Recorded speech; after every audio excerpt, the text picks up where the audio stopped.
ನಿರ್ಧಾರ ತೆಗೆದುಕೊಂಡು ಬಹುಶಃ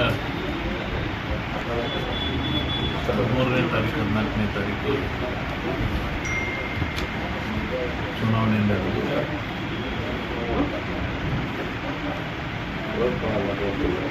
ನಮಗೆ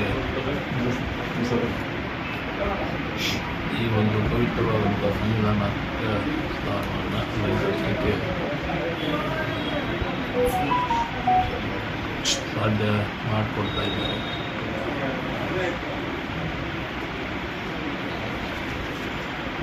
ಒಮ್ಮೆ ನಮ್ಮ ವಿಧಾನಗಳು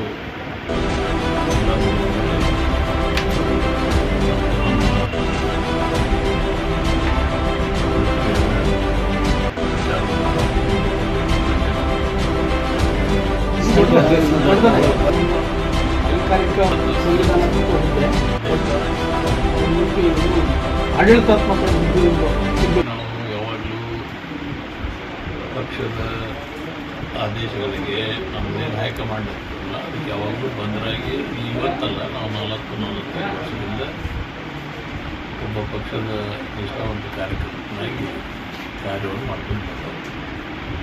ಇದ್ರಾಗ ತೃಪ್ತಿ ಐತಿ ತೃಪ್ತಿ ಇಲ್ಲ ಇನ್ನೆಲ್ಲೂ ಯಾವಾಗೂ ನಾವು ತಂದಿಲ್ಲ.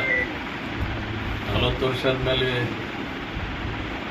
ಈಗರ ನಮ್ಮನ್ನೆಲ್ಲ ಒಂದು ಅವಕಾಶ ಸಿಕ್ಕಿದೆ ಅದಕ್ಕೆ ತೃಪ್ತಿ ತಂದೋದಕ್ಕೆ ನಮಗೆ ಸ್ವಾಭಾವಿಕವಾಗಿ ತೃಪ್ತಿ ಇದೆ. ಯಾಕಂದ್ರೆ ಸುಮಾರು 140 ಶಾಸಕರು ಇದ್ದಿದ್ದು ನಾವೆಲ್ಲರಿಗೂ ಸಮಾಧಾನ ಮಾಡೋಕ್ಕಾದ್ರೆ ಸಾಧ್ಯ ಇಲ್ಲ.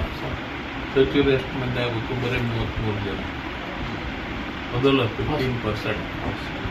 ಮತ್ತಿದ್ದಾಗ ಎಲ್ಲರಿಗೂ ಅವಕಾಶ ಮಾಡಿಕೊಡೋಕೆ ಸಾಧ್ಯ ಆಗುತ್ತೆ.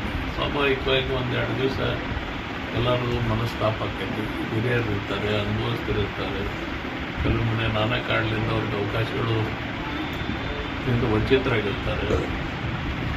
ಅದನ್ನು ಸನ್ಮಾನ್ಯ ನಮ್ಮ ಮುಖ್ಯಮಂತ್ರಿಗಳು ಸನ್ಮಾನ್ಯ DK ಶಿವಕುಮಾರ್ ಅವರು ಅವ್ರ ಜೊತೆ ಒಂದು ಸಮಾಲೋಚನೆ ಮಾಡಿ ಅವನ್ನ ಬಗೆಹರಿಸ್ತಕ್ಕಂಥ ಒಂದು ವಿಚಾರದಲ್ಲಿ ಮುಂದೆ ಬರ್ತಾರೆ ಅನ್ನೋ ಮಾತನ್ನು